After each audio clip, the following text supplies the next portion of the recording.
Welcome to our channel. Today we how to update inventory automation with DataFeedWatch, full guide step by step clearly.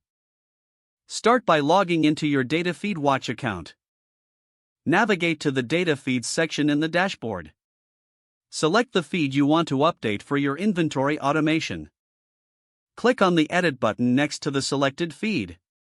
Review the current settings for the feed. Identify any outdated information that may need to be revised. To update the inventory source, click on the Inventory tab. Here, you can choose the data source that contains your inventory information. If integrating a new source, select Add New Source and fill in the necessary details. Once added, ensure the source is correctly mapped to your feed. Check the data structure to confirm all attributes align with your requirements. Next, navigate to the automation settings for your feed. Enable automatic updates by toggling the automation switch. Set the frequency for how often you want the feed to update.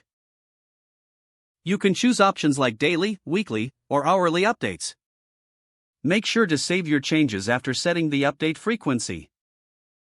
Now, return to the Mapping tab to adjust any attributes if necessary. Ensure that all product attributes are correctly aligned with the platform requirements.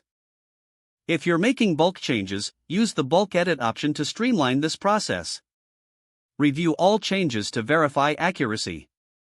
Once satisfied, click on the Save button at the bottom of the page. To test the updates, navigate back to the dashboard. Click on the Run Feed button to initiate a manual update. Review the output and confirm that the inventory is reflected accurately. If any issues arise, return to the Mapping tab to troubleshoot discrepancies. Set up alerts in the Settings section to notify you of any feed issues. Finally, revisit your inventory feed periodically to ensure ongoing accuracy. If the page does not load, refresh the browser or try again in a private or incognito window. Don't forget to like this video and subscribe to our channel for more step-by-step tech guides.